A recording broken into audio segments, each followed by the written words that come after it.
आजकल जैसे ही आप सोशल मीडिया आप खोल रहे हैं और उसमें स्क्रॉल कर रहे हैं, सडनली आपको जोहो नाम की कंपनी के बारे में देखने को मिल रहा है, जो कि हर कोई बात कर रहा है। और इसके साथ साथ जो हमारे देश के मिनिस्टर्स हैं वो लोग भी इसकी तारीफ कर रहे हैं और इसकी जो एप्स है वो काफ़ी ज़्यादा वायरल हो रहा है। और लोग ये भी कह रहे हैं कि ये इंडिया की माइक्रोसॉफ्ट बन सकता है। तो असल में ये जो चीज़ क्या है और ये चेन्नई बेस्ड कंपनी जो है वो इतना ज़्यादा वायरल क्यों हो रहा है, और सबसे इम्पोर्टेंट बात ये है कि आप इस चीज़ को क्यों केयर करोगे। तो चलिए इस चीज़ को स्टेप बाय स्टेप समझते हैं, क्योंकि ये इंडिया की दूसरी टेक कंपनी की तरह नहीं है, ये एक डिजिटल रिवोल्यूशन है। तो चलिए शुरू करते हैं। आज का जो पीपीटी बना है वो जोहो पे बना है, माइक्रोसॉफ्ट पावर पॉइंट पे नहीं है। तो पहले हम बात करते हैं कि ये जो जोहो है वो आज के टाइम पे इंडिया की हेडलाइन क्यों बना है। तो कुछ ही दिन पहले यानी कि सितंबर 23, 2025 को क्या होता है कि जो आईटी मिनिस्टर है अश्विनी वैष्णव यूनियन कैबिनेट मीटिंग के दौरान क्या करते हैं कि वो ये कहते हैं कि ये जो प्रेजेंटेशन हमने बनाया है वो माइक्रोसॉफ्ट पावर पॉइंट से नहीं बल्कि हमने जोहो शो से बनाया है। तो ये जो सिंपल सी प्रेजेंटेशन है उसको बनाने के लिए जो हमारे देश के जो यूनियन मिनिस्टर है वो माइक्रोसॉफ्ट की एप्लीकेशन का यूज़ नहीं किए बल्कि जो हमारी देसी प्लेटफॉर्म है उसको चूज किए। और इसके साथ साथ यहीं पे वो नहीं रुके, हमारे देशवासियों को ये भी कहा है कि जो पीएम नरेंद्र मोदी की जो स्वदेशी मूवमेंट है उसमें ज्वाइन हो जाओ और जो जोहो के ऐप्स है उसे अडॉप्ट करो। लेकिन रुकिए, इससे भी ज़्यादा चीज़ ये हुआ है कि हमारे देश की जो यूनियन एजुकेशन मिनिस्टर है धर्मेंद्र प्रधान, उन्होंने सितंबर 24, 2025 को जो एक्स प्लेटफॉर्म है उसमें ये लिखते हैं कि उन्होंने जो जोहो की ऐप है RTI उसको यूज किए हैं, जो कि काफ़ी ज़्यादा सिक्योर है और इसके साथ साथ फ्री और मेड इन इंडिया है, उसे यूज़ करो। तो ये जो RTI है वो एक मैसेजिंग ऐप है व्हाट्सएप की तरह। वो धर्मेंद्र प्रधान के जो एक्स में जो लिखे थे उस लिखने के बाद होता क्या चीज़ है कि ये जो ऐप रहता है, जो RTI रहता है, वो बहुत ज़्यादा वायरल हो जाता है। और जहाँ पे दिन में उस एप्लीकेशन में 3000 ही साइनअप हो रही थी, वो बढ़कर 3.5 लाख तक पहुँच जाता है। और सोशल नेटवर्किंग जो कैटेगरी है जो इंडिया की प्ले स्टोर है उसमें नंबर 1 रैंक में पहुँच जाता है। लेकिन एक सेकंड रुकिए, क्या सच में ये जो RTI है वो व्हाट्सएप को पीछे छोड़ दिया? क्योंकि हमारे देश में जो व्हाट्सएप है उसकी अकेले ही 500 मिलियन से भी ज़्यादा डाउनलोड है। लेकिन ट्विस्ट यहीं पे आता है, ये जो जोहो है ये कोई ऐप नहीं है बल्कि ये एक इकोसिस्टम है। इसके पास लगभग 55 ऐप्स है जिसमें CRM से लेकर ईमेल से लेकर प्रोडक्टिव टूल्स तक हर तरह का ऐप है। तो असल में ये जो जोहो है वो न्यूज़ क्यों बन रहा है? तो दरअसल बात यह है कि जो इंडिया है अभी खुद की हर तरह का जो प्लेटफॉर्म है वो बनाने की कोशिश में लगा हुआ है। इसमें सबसे बड़ा जो हॉट टॉपिक है वो है डाटा प्राइवेसी। और जोहो की जो वेब ब्राउज़र है वो इंडिया की वेब ब्राउज़र डेवलपमेंट चैलेंज में भी जीता हुआ है। दरअसल बात यह है कि यदि हम लोग जोहो की यानी कि जो हमारी इंडिया की जो वेब ब्राउज़र है उसको यदि हम लोग यूज़ करते हैं तो होगा क्या, हमारे जो डाटा है वो इंडिया में ही रहेगा और इसके साथ साथ जो हमारी देसी जो प्लेटफॉर्म है वो ग्लोबल लेवल में कॉम्पीट भी कर पाएगा। तो सवाल यहाँ पर यही आता है कि ये जो जोहो है वो कहाँ से आई और उसकी जर्नी क्या है। तो कहानी स्टार्ट होती है 1996 में। उस टाइम पे इंडिया में लगभग जो इंटरनेट है वो अभी नया आया था।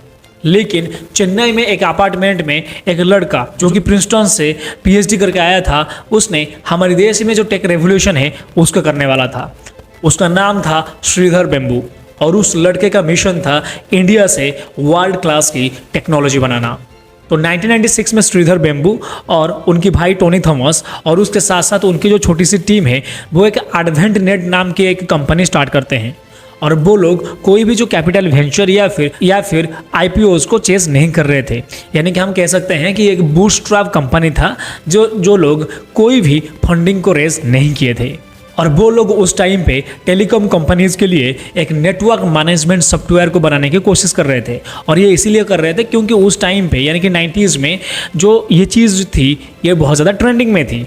तो 2000 होते होते स्टोरी में इंटरेस्टिंग आई।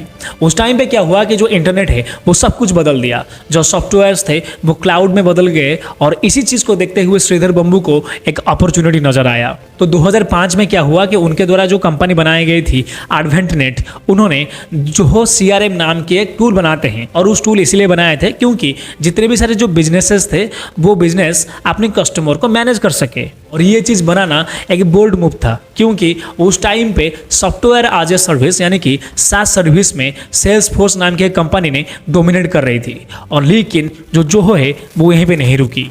उन्होंने Zoho mails, Zoho Writer, Zoho Sheet और जोहो शो बनाई, जो कि राइवल्स थे माइक्रोसॉफ्ट ऑफिस और गूगल वर्कस्पेस की।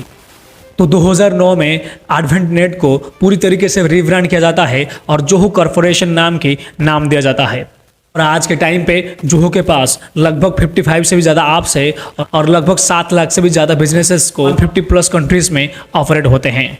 जोहो को सबसे बड़ा जो यूनिक है उसकी टेक प्रोडक्ट्स नहीं बनाते हैं, बल्कि जो श्रीधर बेम्बू की जो विज़न है वो बनाते हैं। जहां पर हमारे देश की बड़े बड़े जो टेक कंपनीज है या फिर काफ़ी ज़्यादा जो स्टार्टअप्स है वो बेंगलोर या फिर हैदराबाद में शिफ्ट होना चाहते हैं, वहीं जो जोहो है वो जोहो की जो ऑफिस है वो रूरल इंडिया में बनाने के लिए चाहते हैं। उन्होंने 2011 में टेंकासी, जो कि स्मॉल टाउन है, वहाँ पर उनकी जो रिसर्च एंड डेवलपमेंट सेंटर है उसको सेटअप किए हैं। और ये इसीलिए क्योंकि वो ये चाहते हैं कि नौकरी वहीं पे बनना चाहिए जहाँ ज़रूरत है। और आज के टाइम पे माथालमपाराई, जहाँ पर जोहो की ऑफिस बैठा हुआ है और वहाँ पर जो लोकल यूथ है उनको नौकरी मिल रहा है, और इसी वजह से ये कोई बिजनेस नहीं है, ये एक मूवमेंट है। तो चलो अभी जोहो की नंबर्स के बारे में थोड़ा बात करते हैं। तो 2023 में जो जोहो है वो लगभग 100 मिलियन ग्लोबली जो इसकी यूजर्स है वो हिट की। और अभी जोहो की जो एनुअल रेवेन्यू है वो लगभग $1 बिलियन की है। और एक बार जो श्रीधर बेम्बू है वो ये भी कहते हैं कि वो शॉर्ट टर्म जो प्रॉफिट्स है उसे इग्नोर करते हैं ताकि उन्हें लॉन्ग टर्म प्रॉफिट जो है वो मिल सके। और जो जोहो है वो यही किया है, वो लोग प्रॉफिटेबल टूल्स बनाते हैं, लेकिन उनकी जो टूल्स रहती है वो पावरफुल रहती है, क्योंकि उनकी जो CRM है वो लगभग $12 की आती है, जबकि सेल्स फोर्स की जो CRM है वो लगभग $25 की आती है। तो इतने सारी चीज़ें जो हो रहा है जोहो से, उसके पीछे सीक्रेट क्या है? तो जो श्रीधर बेम्बू है उन्होंने ये कहा है कि इंडिया में ही बनाओ, लेकिन ग्लोबली भी सोचो। और जहां अदर बिजनेस अपनी बिजनेस को चलाने के लिए $1 बिलियन की फंडिंग रेज करते हैं, वहीं पे जो जोहो है वो आज भी अभी भी एक बूटस्ट्रैप कंपनी है। तो ये इतने सारी चीज़ें तो हो रहा है और ये अच्छी चीज़ है, लेकिन इंडिया में जोहो की आगे का फ्यूचर क्या है? पहले आता है आत्मनिर्भर भारत की चैंपियन। तो जो जोहो का विज़न है वो पूरी तरीके से अलाइन करता है PM नरेंद्र मोदी की जो आत्मनिर्भर भारत मिशन के साथ, क्योंकि हमारे देश की जो यूनियन मिनिस्टर है वो माइक्रोसॉफ्ट को छोड़ के जोहो शो को यूज़ कर रहे हैं। और इसके साथ साथ ये भी एक सिग्नल दिया जा रहा है कि हमारे देश की जो टेक है वो आगे जाके बहुत ज़्यादा बढ़ने वाला है। और इसके साथ साथ सबसे बड़ा फ़ायदा ये होगा कि जो हमारे देश की डाटा है वो हमारे देश में रहने वाला है।